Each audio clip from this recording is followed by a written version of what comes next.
Welcome back. We're going to continue our discussion talking about personality and colors, part 2. And joining me again is Dahran Goudeau, a life coach. Yes. Let's jump right in. Okay. Now, in our first segment, we talked clearly about what the different personality colors were and gave examples of them, and also the fact that, which I like what you said, we are not always dominant necessarily in one color. Right. The situations may dictate different kinds of colors that may come to the forefront, etc. Let me ask this in terms of looking at people in workplace settings, etc., or our perception of ourselves. Maybe there's a person that says, well, you know, I think I'm extremely green, and others may say, oh, not at all, not at all. How could a person's perception be so off from what others really see? And I must say I have been validated as being green. Oh, great. But great. How could the perception be off if that becomes the case, where people say, oh no, listening about these colors, etc., you really are not that. You're more of an orange. That's a great question. I think a lot of times it's always who you're with. Okay. Who are you connected with? Because we were talking about earlier, if you are connected, let's say that you're a blue, and you're connected with a gold, and the gold is your assistant, okay? Your supervisor is a blue, and your gold is your assistant. And the gold is keeping you in line and keeping you in check and making sure you're on time and making sure that you're responsible of time management, making sure that you are very organized and keep everything together. Well, then that blue person begins to think, well, I'm gold. I'm gold. I keep everything in line. I keep everything together until that gold person takes a vacation. Ah. And then when they take a vacation, the blue person the blue supervisor begins to feel overwhelmed. They lose focus. They can't keep on track. They can't find their papers. They're late, and they get all these things going on. And it's like, yeah, you're not a gold person, but you thought that you were.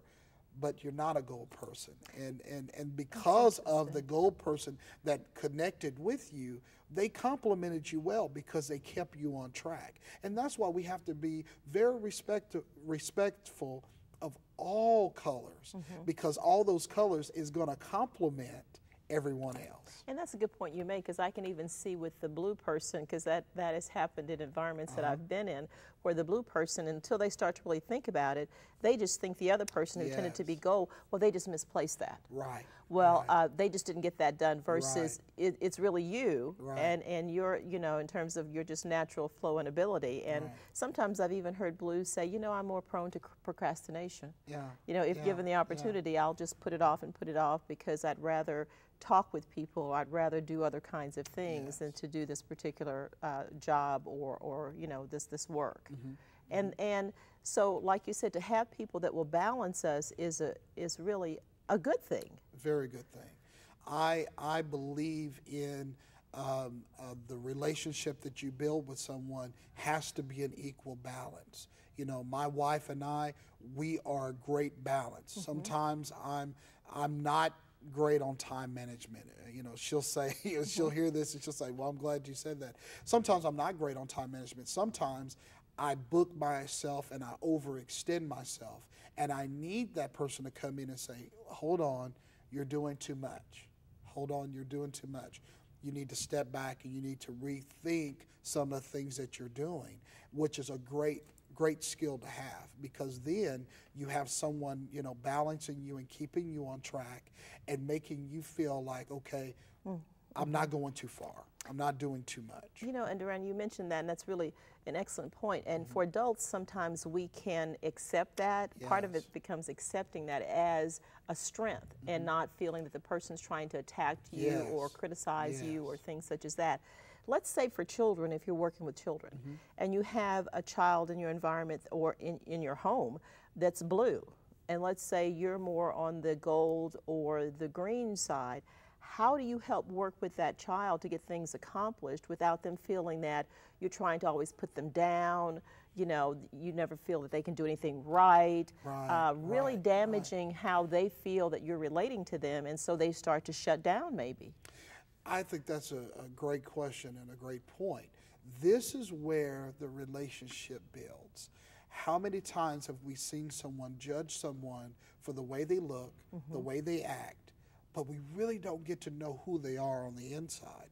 We really haven't spent the time to build the relationship, to know who they are and why they do the things that they do. You know, and a lot of times, you know, kids may say things, or they may dress a certain way, or they may do a certain thing, and we judge them on the action, and we judge them on the response, instead of saying, you know what, I may understand that a little bit better if you can explain that to me.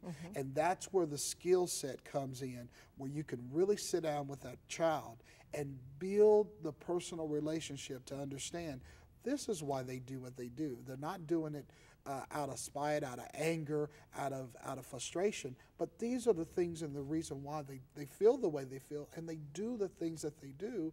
So now I got to understand, who is this person that I'm talking to?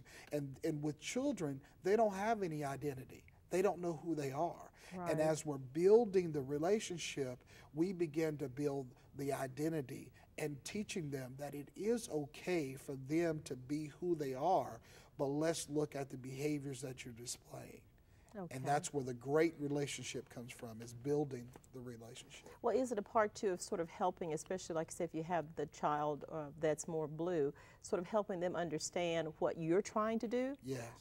Especially if you're gold and there needs to be certain structure, or we have to have this kind of time frame in order to make sure everything is functioning and everybody gets to where they need to go.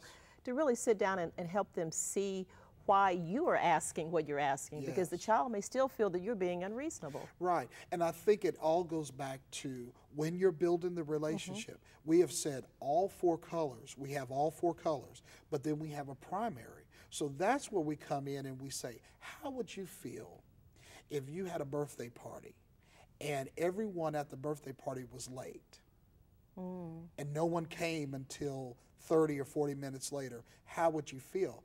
And then they begin to understand, I would feel hurt, I would feel upset. That's why it's so responsible for us to make sure that we're on time, because we don't want people to feel the way that you would feel. And then that's when the child's mind begin to open up to say, oh, I understand that now, because now I wouldn't want people to be late for my party. I have to be on time. Or how would you feel if someone made fun of what you were wearing? How would you feel? Well, I would feel upset. Well, that's why we can't talk about other people being different than us. Okay. And it just gives it back to them, for them to understand this is why we feel the way we feel, and this is why we have to really understand how we should treat people. And you would roll that into the school environment as well. And sometimes people feel, well, there's so many children in the classroom, how in the world can I do that? But you can see personality dominance and kind of then address groups of children, or all of them, in terms of what the need is and why we need to do certain things. So you pull them all in with understanding and help them to still grow but be a part of that school community. Yes, yes. The school community is huge, and I think a lot of times when you have a school teacher, and we love all of our school teachers, we have to have our school teachers, they understand that we have to build a relationship first. Right. Inside the classroom. What is the classroom? The community. What is a community? A community is everyone communing together, everyone trying to get to know and liking each other. Once we build that, and once we do that, then we can accept everyone learns different, everyone listens different, everyone sees things totally different, and once we build that within the classroom, you will start noticing the behaviors decrease. Right. Totally in the classroom, but you can't treat all of them the same way because they're all different colors. Okay, we're going to take another quick break. Please stay with us. We'll be right back.